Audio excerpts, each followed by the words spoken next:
Today we are going to see the Newton's second law under laws of motion. Okay, what is Newton's second law states?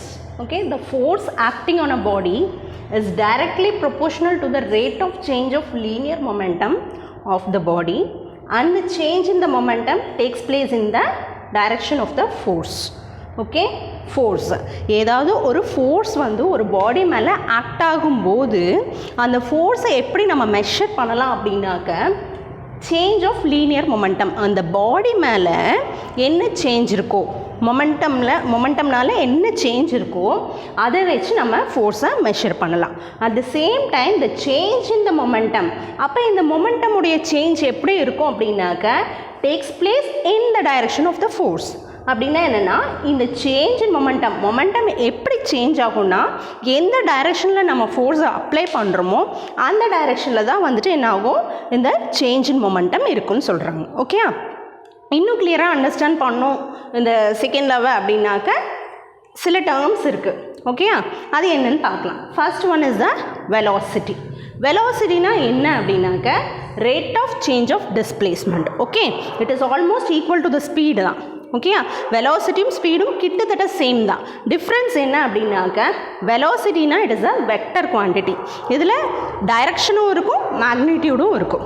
But ஸ்பீடில் வந்து என்ன அப்படின்னாக்கா only இந்த magnitude மட்டும்தான் இருக்கும். So it is a scalar quantity.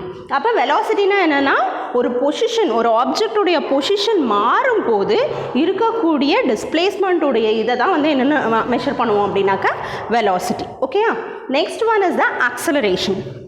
Acceleration அப்படின்னாக்க என்னென்னா, rate of change of velocity, அதாவது வெலாசிட்டியில் என்ன மாற்றம் ஏற்படுதோ அதையும் வந்து மெஷர் பண்ணுறது தான் வந்து ஆக்சலரேஷன். ஃபார் எக்ஸாம்பிள், இப்போ நம்ம வந்து ஸ்பீடு ஆல்ரெடி 40 km/h போயிட்டுருக்கோம் அப்படின்னாக்கா, அது வந்து சப்போஸ் இனிஷியல் வெலாசிட்டியாக வச்சிட்டோம் அப்படின்னாக்கா, ஸ்பீட் ரைசஸ் டு 80 km/h அப்படின்னாக்கா, அதை தான் நம்ம என்ன சொல்லுவோம் அப்படின்னாக்கா acceleration. That is rate of change of velocity, that is dv/dtன்னு சொல்லுவோம்.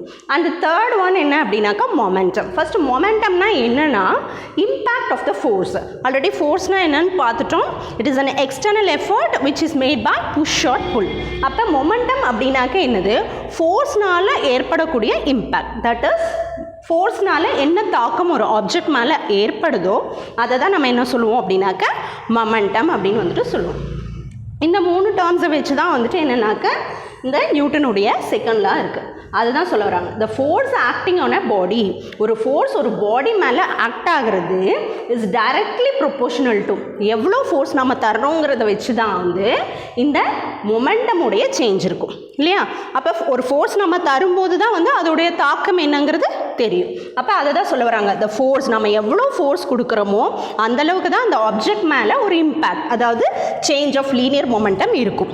ஓகே, அந்த சேம் டைம் நம்ம எந்த டைரெக்ஷனில் ஃபோர்ஸை கொடுக்குறோமோ அந்த டைரெக்ஷனில் தான் வந்துட்டு இந்த சேஞ்ச் இன் மொமெண்டமும் இருக்குன்னு சொல்ல வராங்க. இதுதான் வந்து நியூட்டனுடைய செகண்ட் லா. இதில் வந்துட்டு ஒரு டெரிவேஷன் இருக்குது, அதை பார்த்துடலாம்.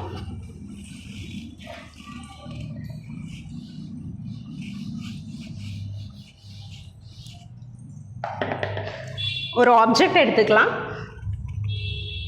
இந்த ஆப்ஜெக்டுடைய மாஸ் வந்துட்டு சப்போஸ் எம்னு எடுத்துக்கலாம். ஓகே, இது வந்துட்டு ஒரு ஏங்கிற ஒரு object. It is already moving with the initial velocity யூங்கிற வெலாசிட்டியோட இது வந்துட்டு ட்ராவல் பண்ணிகிட்டு இருக்கு. Okay, when you give an external force F, external force எஃப்ங்கிற ஃபோர்ஸை வந்துட்டு நம்ம இது மேலே கொடுக்கும்போது இந்த ஏங்கிற ஆப்ஜெக்ட் என்ன ஆகுது அப்படின்னாக்க, ஒரு சர்டன் டைம் டீங்கிற டைமில், டி செகண்ட்ஸில், டீங்கிற டைமில் என்ன ஆகுது அப்படின்னாக்க, இதுடைய ஸ்பீடான இனிஷியல் வெலாசிட்டி யூவிலிருந்து இந்த object, same object of mass m, mass எல்லாம் மாறுறது கிடையாது, ஃபோர்ஸ் கொடுக்கும்போது சேம் ஆப்ஜெக்ட் வெலாசிட்டி வந்து சேஞ்ச் ஆகுது, which you call it as v. Okay, so எம்ங்கிற மாஸ் இருக்கக்கூடிய ஒரு ஆப்ஜெக்ட் இனிஷியலான வெலாசிட்டி யூவிலேருந்து ட்ராவல் பண்ணிகிட்டு இருக்குது. ஆல்ரெடி நான் சொல்லிட்டேன், வெலாசிட்டினா என்னென்னா ஸ்பீட், அதாவது rate of change of position divided by time.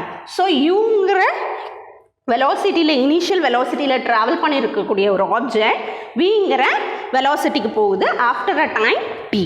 ஓகேயா, இது நம்ம எப்படி எடுத்துக்கலாம் அப்படின்னாக்க ஃபர்ஸ்ட் ஒன் என்ன அப்படின்னாக்க இந்த மொமெண்டம் உடைய ஃபார்முலா தெரியணும். வாட் இஸ் மொமெண்டம் அப்படின்னாக்க P is equal to m into v.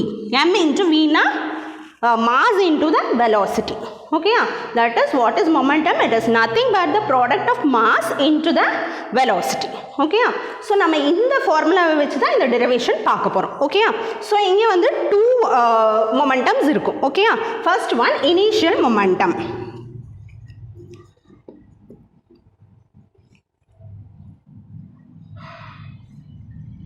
So இதை நம்ம என்னென்னு எடுத்துக்கலாம்னா பின்னு இருக்கிறத பிஐன்னு எடுத்துக்கலாம். பிஐ இஸ் ஈக்குவல் டு மாஸுங்கிறது சேஞ்சே ஆகாது. ஸோ எம் அப்படியே எடுத்துக்கிறோம். ஸோ யூக்கு பதிலாக என்னென்னா v which is meant by initial velocity. Next one வந்து என்ன அப்படின்னாக்கா final momentum. So final momentum எப்படி இருக்கும் அப்படின்னாக்க பி எஃப்னு எடுத்துக்கலாம். Okay, so it is nothing but m into இந்த we.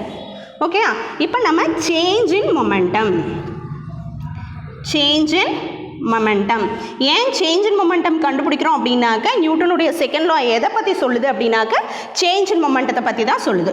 So that will be delta p is equal to p f minus p i. Okay, so இப்போ இதை வந்துட்டு what is p f? That is nothing but m into v minus m into u. இதில் எது காமனாக இருக்குது? m. So take the m out v minus u. இதுதான் என்ன அப்படின்னாக்க change in momentum.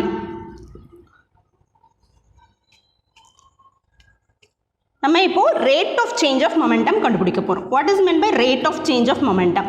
Rate of change of momentum அப்படின்னாலே என்ன பண்ணும் அப்படின்னாக்க டிவைடட் பை டி எடுத்துக்கணும். ஏன்னா எவ்வளோ டைமில் இந்த சேஞ்சஸ் நடக்குது அப்படின்னு சொல்கிறதா. So m into v minus u divided by D.